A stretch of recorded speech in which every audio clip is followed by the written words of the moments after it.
Hello, my name is Karel Toorn, and I'm a professor of religion and society at the University of Amsterdam. I specialize in my studies and in my teaching in Hebrew Bible, Israelite religion, and the interaction between Israelite religion and the cultural world that surrounded ancient Israel. The subject I'm going to talk to you about today is Papyrus Amherst 63. That sounds quite prosaic, but it is one of the most fascinating texts that was discovered in the 20th century. One of the most fascinating texts illuminating us on the world of antiquity. It is an Egyptian papyrus. It was discovered in Egypt and it is written in Demotic, late Egyptian characters.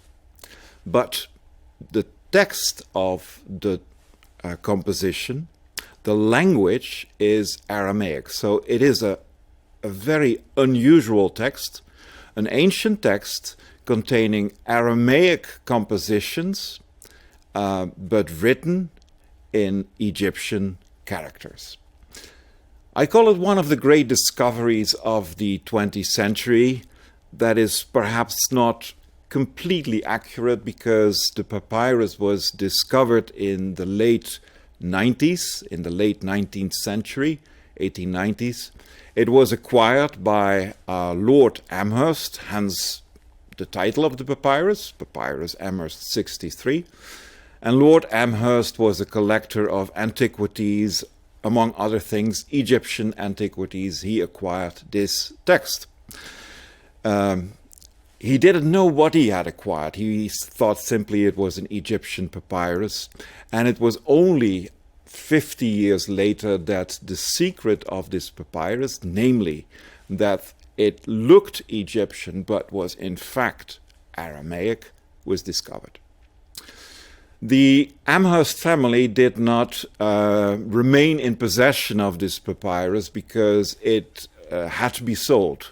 They lost money for complex reasons and they had to sell the papyrus along with other antiquities, and they sold it to an American, Pierpont Morgan, the banker, the American banker, hugely rich and with a collection of his own. And the text at present, this famous papyrus, Papyrus Amherst 63, mystery papyrus as it has been called, is now in New York City in the collection of Pierpont Morgan in the Pierpont Morgan Library. Here you have a photograph of part of the obverse of the papyrus, and it gives you an impression of what to expect. So the papyrus is written, it's a scroll, and it's written in columns. In fact, there are 23 columns in all. And what you're looking at here are columns 13 to 15 of the obverse. One of the things that you will notice is that it is quite clearly legible. And that is striking for a papyrus that goes back, the manuscript at least, goes back to, most people believe, the 4th century BCE. So that is around 350. We don't know that for sure because there is no date on the papyrus, but because of the script, the paleography, as people call this, because of the paleography, those considerations lead us to believe that it was written in somewhere around 350. It was discovered in Egypt. Where exactly, we don't know. We have different reports on this, but eventually ended up then in the possessions of Lord Amherst. It is quite clearly written. You can still read it without much trouble. That is to say, without much trouble when it comes to recognizing the characters. Only the upper side and the lower side has experienced quite severe damage. What you also see here is that these columns, you see 15th column to your left, a paper is written from the right to the left, the papyrus written from the right to the left. What you see is that column 15 ends at some point. So the composition ends, and this leads us to believe that the beginning of the column will sometimes signal the beginning of a composition. There are other ways also to mark the end of a text, for instance, in column 13, so that is completely to your right. You see in the third line that it ends midline, so that is the end of a composition. The reason I've been asked to speak to you about this papyrus has to do with the fact that I published an edition of the papyrus in 2018. I'm not sure you can read it, but this is the edition of Papyrus Amherst 63, published in 2018 by Ugarit Verlag. I had been working on the text for 5 years before I could publish this edition, an edition that contains a transliteration of the entire papyrus, a translation, and an extensive commentary, both a philological commentary and a commentary that goes into the background and the meaning of the papyrus. 2018. So the papyrus was discovered in 1890, around 1890. It took more than a century, and a few decades before the first edition was published. Let me specify, though, that I am certainly not the first one who worked on this text. And I would like to hail and praise the pioneers, those who have worked on this text before me and before others that are presently working on the text. Richard Steiner from New York and Jan Willem Vesalius from Amsterdam, who, especially since the 1980s, late 1970s, have published for a number of years on this text. And Richard Steiner, not so long ago, also published an online edition of this text. Now, those working presently on this difficult text, a marvelous text, but a difficult text, those working on that text will often find themselves in disagreement with what these pioneers have done. But let me emphasize, without them, we would not be able to do what we are doing right now. So they've really made gigantic steps in an effort to solve the riddle of this difficult text. As I said, I wrote about this text and I published an edition, never thinking that I would do such a thing, but I was working on a related subject, namely the Jewish community of Elephantine Island in the south of Egypt. All through the 5th century BCE, there was a Jewish community on this island, Elephantine, in the deep south of Egypt, just opposite the modern city of Aswan. This Jewish colony has left us the Elephantine papyri that were discovered in the early 20th century and that were one of the great discoveries of that 20th century. Later we got, of course, Ugarit, and we got the Dead Sea Scrolls, also terrible, important discoveries, but the Elephantine papyri are quite important as well. Oldest evidence illuminating us on the religion of the ancient Israelites who were becoming Jews at the time. I was very much interested in that community, and I was working on that community, and I discovered the Amherst Papyrus 63. And what I found is that the text in this papyrus, Aramaic text written in Egyptian characters, go back to the Aramaic-speaking communities of Egypt, and one of those communities was the Jewish community of Elephantine. There are a few Israelite texts in the Amherst Papyrus, and they were probably the ones who preserved those texts and who were the tradents of those texts. I wrote a book on it. I wrote the edition, but I also wrote a book on the Elephantine Jews, which is called Becoming Diaspora Jews. This was published in 2019, so a year later. And I use the Amherst Papyrus as a very important source of information on the story behind the Elephantine community.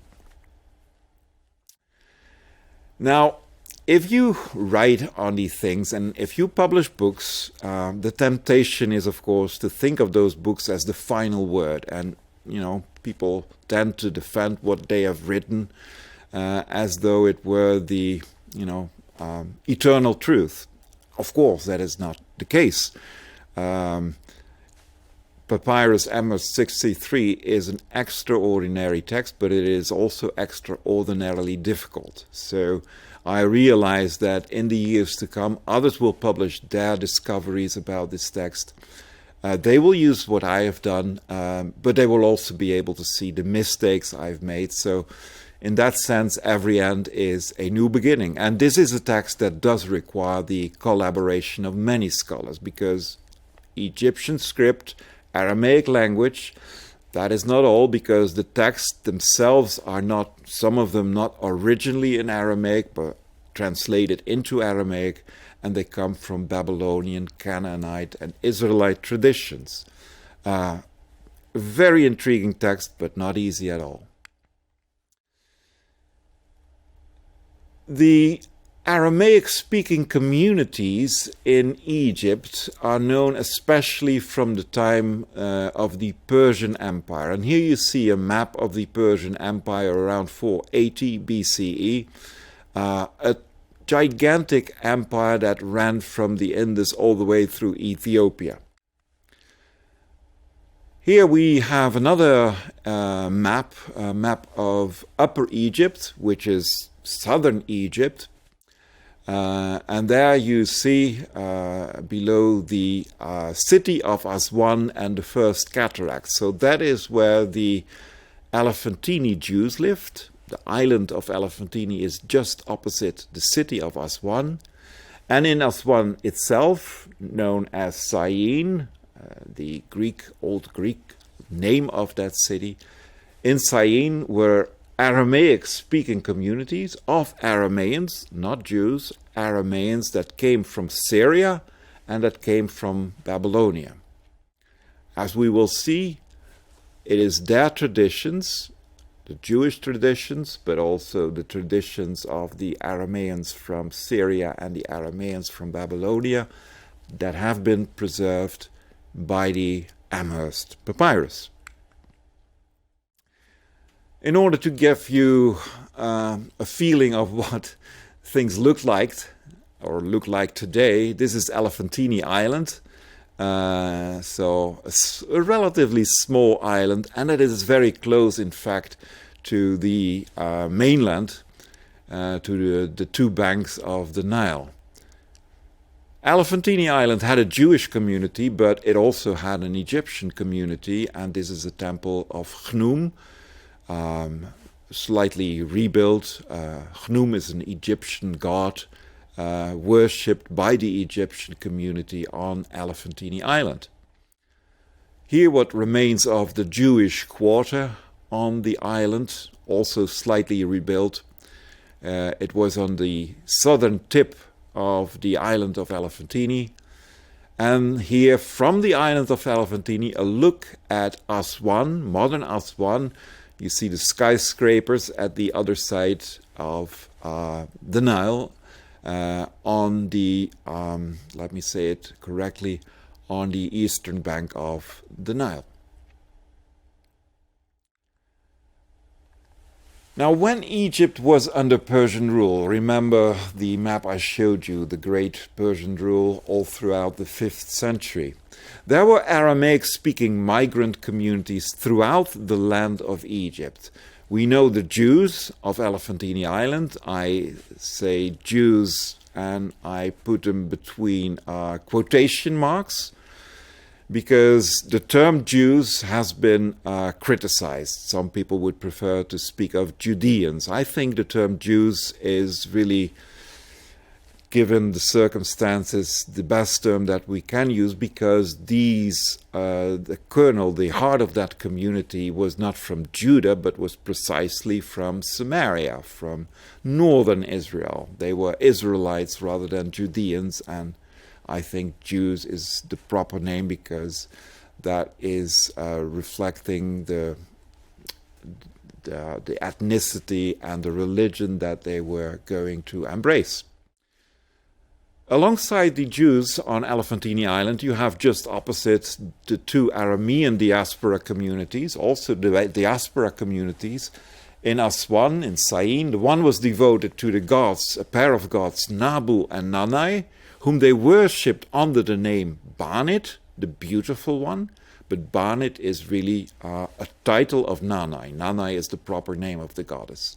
Nabu and Nanat, the gods of the Babylonian Arameans, and there is another community, another Aramaean community in Aswan devoted to Bethel and Anat, whom they refer to as the Queen of Heaven. Bethel, not the city, not the town of Bethel, but the god Bethel, the deified sacred stone, and Anat, his consort, the Queen of Heaven.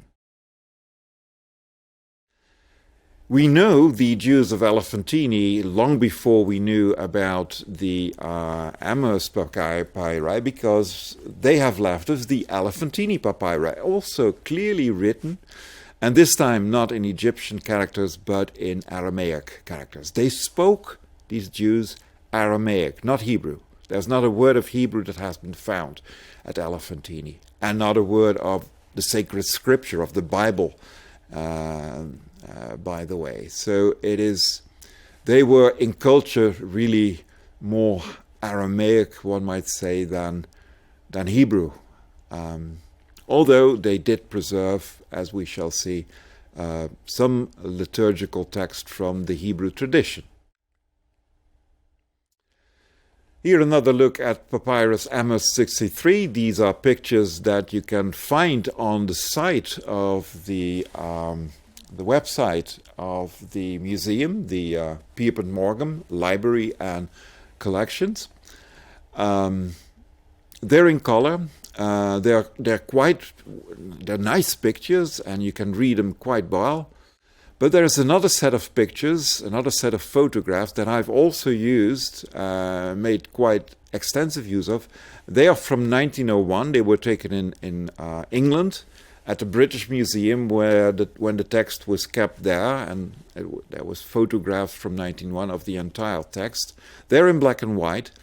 The great advantage of those photographs is that they preserve parts of the text that have since gone lost. The text has suffered ulterior damage all throughout the 20th century, so it's important to have those 1901 photographs too. And my edition of the text gives the two sets of photographs. The photographs of the 21st century, taken at the Pierpont Morgan Library, and the 1901 photographs that are now being kept in Chicago at the Oriental Institute. Now, Papyrus Amherst 63 is a long text. It has 23 columns. Every column has about 20 lines. And in all, it has about 35 compositions because, and this is important, it is a compilation of Aramaic text. It is not just one text. It really is a compilation of text. A collection of songs and narratives, and these go back to three communities: the Bethel Arameans from Syria, so Arameans from Syria worshipping the god Bethel and his consort, the Queen of Heaven, Anat Bethel. A group of Arameans from Babylonia worshipping Nabu and Nanai, whom they called Banitu, and the third group coming from Samaria, from the northern part of Israel, in the proper sense of the term, you might say, Yahweh worshippers. They called the god Yahweh from Samaria. In the Israelite section, which covers columns 12 to 13, only 2 columns, you find Hebraisms like Zebach instead of Dabach and Haya instead of Hawa, which show you that the original text in that section were probably in Hebrew and they were translated into Aramaic, and imperfectly translated because the Aramaic still preserves some Hebraisms. And they were from the north. They were Sumerians because they refer to Yahweh as their bull, shore, a Hebrew shore, Tharu in Aramaic. This will remind you perhaps of the golden calf, but the golden calf is a derisive term for a bull images that represented Yahweh or Yahweh in the northern kingdom. So this was a northern tradition, and the fact that they refer to Yahweh as our bull tells us that they were from the north. The Israelite section has 3 Israelite songs. It has a short historical narrative, a sort of lament about what seems to be the fall of Samaria. But it also has 3 Israelite songs, and the first one has been preserved in the Hebrew Bible in a later version, in a Judean version, as Psalm 20. May Yahweh answer us in our troubles, may Adonai answer us in our troubles. Some by the bow, some by the spear, behold, as for us, my Lord, our God is Yahweh. May our bull be with us. May Bethel answer us tomorrow. Baal Shamayim shall bless the Lord. By your loyal ones I bless you. So what you see here is a parallelism and an identification of Yahweh and Bethel. May our bull be with us. May Bethel answer us tomorrow. And Baal Shamayim in a subordinate role who congratulates, who blesses the Lord. The 3 Israelite songs speak about the New Year festival, and they speak about Yahweh's accession to the throne, his taking a seat on the throne, and his reigning as a king in the year to come. It is also a festival of the new wine, and those songs, only the first of the 3 is only known through the Bible. The 2 others are Israelite but not known from the Bible. Those songs tell us something about the New Year festival in the northern kingdom that we did not know from the Hebrew Bible. As I said, the first of the 3 Israelite ritual songs is an Aramaic version of an Israelite text that ended up in a Judean revision as Psalm 20 in the Hebrew Bible. This means that it was composed before the fall of Samaria, which was in 722. Now, this is interesting. This is one of the cases where we can check, and we know that it must be from, the song must be from the 8th century or perhaps even older. Now, this must be true for many of the songs that were preserved on the Amherst papyrus. So the papyrus may have been written in the 4th century.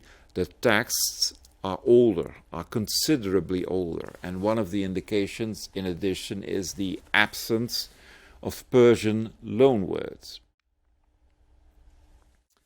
Now, the compilation of these traditional texts in the Amherst papyrus is not completely haphazard. There is the Tale of Two Brothers. It's an appendix, and it runs from columns 18 to 23.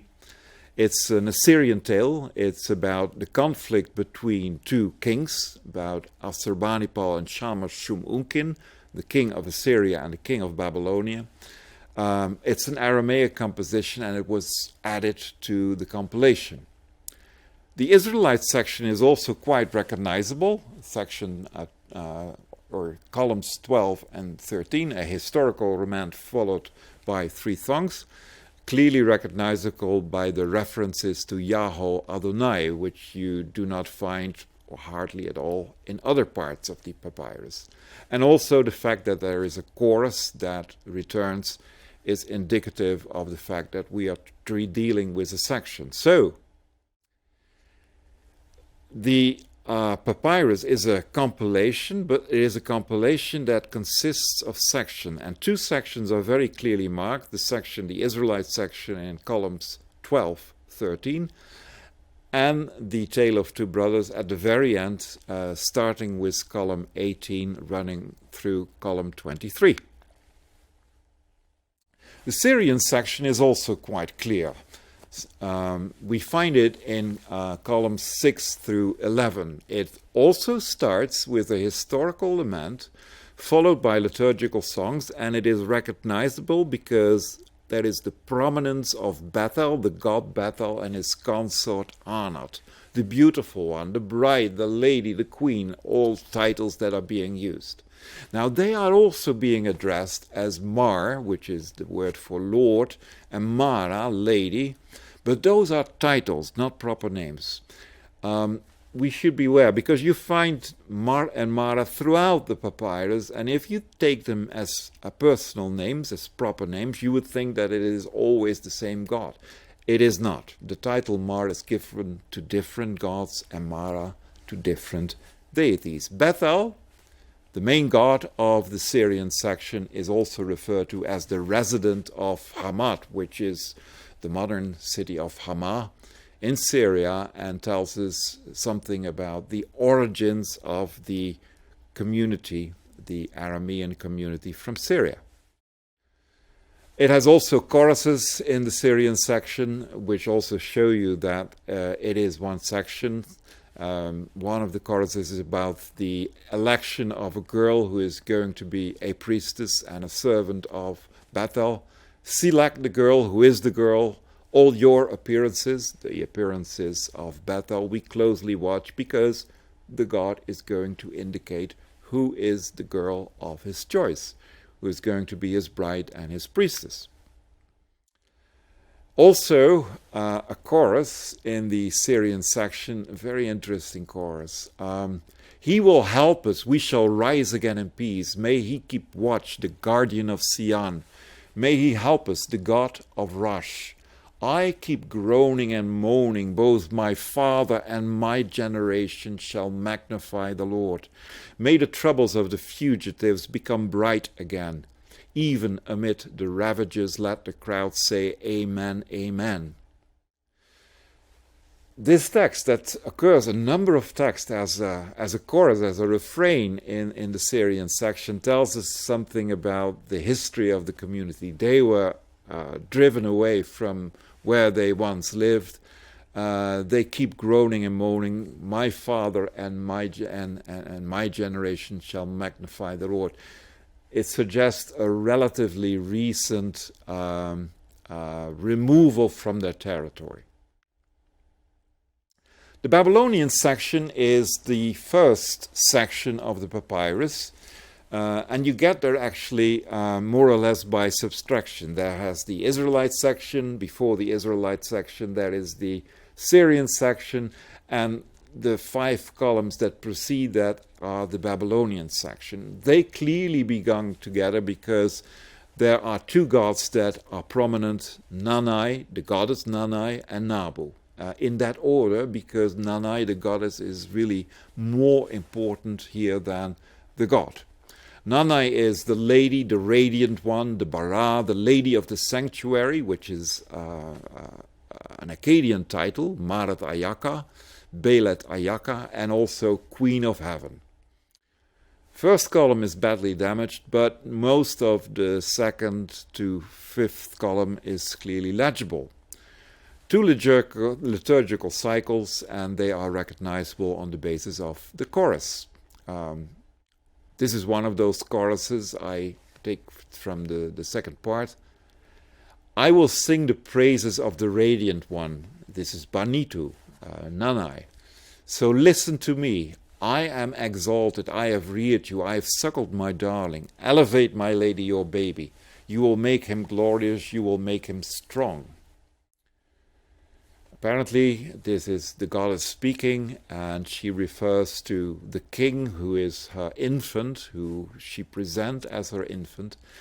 Background here is also the New Year festival, the Babylonian New Year festival, celebrated by the Arameans in Babylonia, and where it is not only about the goddess who takes on kingship, or queenship, I should say, but also about her protege, her human protege, who is of divine descent, the king, the human king.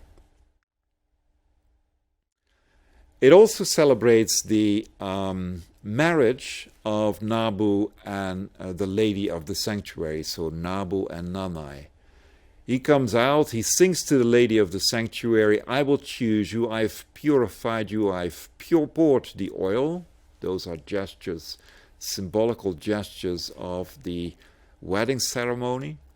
I have made my bride rule over all the gods. So Nanai rules over all the gods.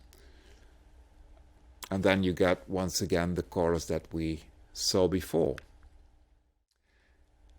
Now, for a long time, the Amherst Papyrus has been referred to in the literature, and when people spoke about it, as a mystery papyrus.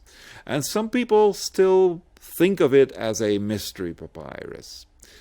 I would argue that much of it is no longer a mystery. Much is clear, and only some things are not. Much of the Israelite, the Syrian, and the Babylonian section is clear, and so is the Tale of Two Brothers. The areas of uncertainty that are there, also in the first section, for instance, focus on columns 14 to 17. So between the Israelite section, you have the Babylonian section, Syrian section, Israelite section, and then you get columns 14 to 17, and then the Tale of Two Brothers, the appendix. The fourth section is what I call the Palmyra section. It is clear that columns 14 and 15 contain separate composition there, and they focus on Nanai, damage to her sanctuary, and the elevation of Nabu to a premier position. It seems to have historical references to ravages done to a sanctuary, and in that sense it compares to some of the other sections. But what's striking, especially in columns 16 through 17, is the mention of many different gods. In order of appearance, you find Eshem, Bethel, Nabu, Hadad, Baal, Shemayim, Pidrai, Nanai, Cherem, Bethel. Nevertheless, this all belongs together because choruses and repetitions suggest a liturgical unit. And because of references to nightfall and the rising sun, we get the impression that this is being sung and this is meant for a night watch. I call this the Palmyra section because I believe that the three communities, before they went to Egypt, met in a different place, and the most likely candidate for that location is the ancient city of Palmyra. This is speculation, I have to admit, because although the references seem quite clear, there is possibility to interpret the evidence otherwise. Here you find a map. The green part is the kingdom of Palmyra, with in the center the city of Palmyra, a caravan city in the desert. Here you see beautiful pictures. Now, Palmyra is an ancient city. It goes back all the way through the 3rd millennium BCE, but it is known especially through text from the Roman period and through Roman antiquities, as you see in this picture. There is a Nabu temple at Palmyra, and there are temples, as we know from later text, or there have been temples, as we know from later texts, from many of the deities that are mentioned in the 4th section of the Amherst Papyrus. One of the reasons that led me to identify Palmyra as the place where these communities came together is this song from column 16. At sunset, Hadad is strong, the overseer of Rush, and the people have put themselves at ease in the temple of the Lord. The caravan of wanderers lies down in your guardroom. The cattle have been sated within you at your source. So there is a city at a source, an important source. How should you ever be abandoned or laid waste? Nabu, the god Nabu, has made you illustrious and has adorned you with stars of gold. So we are clearly speaking about a city under the starry skies at night. And he has placed you in a fortress of palms, which I think is an indicative, is a reference to Palmyra. That shall not be captured, and that hides no breach. And the one, the God, who makes the perennial fountain, there is a perennial fountain in this city on the edge of the desert. The one who makes the perennial fountain murmur says to me, exalt the Lord, the God who gives and does not deceive. Exalt me, for whom would you put next to me? Within me, you who makes the perennial fountain murmur, you whisper, come up to me. The Israelites, people from Samaria that had to leave their territory because it was captured by the Assyrian army. The Assyrians took Hamath, the Assyrians took Samaria, and the people from Hamath, the people from Samaria had to flee. There is shelter for the Sumerians, and this shelter is referred to also in the Palmyra section. They came toward the evening watch. Broken man during the morning watch. With my own eyes I saw a troop of men coming up. The Sumerians made their way to my lord, the king. From where are you, young man? From where are the people of your dialect, of your speech? I come from Judah, but my brothers have been brought from Samaria. And now a man is bringing my sister from Samaria, from Jerusalem. Come in, young man, and we will give you shelter. So there is a group of Sumerians led by someone from Jerusalem. In my reconstruction, we are speaking about Sumerians who took service as soldiers in Judah that was still independent at the time, and that have now come up to Palmyra, and they find shelter at Palmyra. It is time to draw some conclusions. I could go on for hours and hours speaking about this papyrus because I've only highlighted some of the most important points, but there is so much more to be found there. The Amherst papyrus contains some of the literary traditions of three distinct Aramaic-speaking communities known from Persian Egypt, and we can identify those three communities in the south of Egypt as the Jewish community of Elephantine and the Syrian Arameans living it as one, the Babylonian Arameans also living in as one. We find these representatives of these communities, Jews and Aramaeans, also in other places in Egypt, but they are best known through the text that we have of them from those places. The Amherst papyrus then, written in an Egyptian script but containing Aramaic text, contains ritual songs that go back to the traditions, the religious traditions of these people. Old traditions. There are laments about historical events and historical narratives that reflect maybe quite a recent experience, although if they do reflect the period of the Assyrian invasion at the end of the 8th century, that goes back some way also. But many of the other texts, the ritual texts, are also from the 8th or the 9th century BCE. And in fact, what this Egyptian papyrus gives us, written in the 4th century BCE, is a unique insight in some of those traditions that were unknown to us or known very imperfectly from the text that we had at our disposition from earlier times. So the texts are all earlier than the diaspora experience in Persian Egypt. They come from Persian Egypt. The text itself was written slightly after, probably, the time of the Persians in Egypt, but they give an insight into a period and into religious traditions that are really much older. That's it. And, well, here's a picture to thank you for your attention. He could have been my grandson. He isn't. And he doesn't know anything about Palmyra or Elephantine or the Amherst papyri. But he looks like a very nice kid nevertheless. So it's the proper way to thank you for your attention.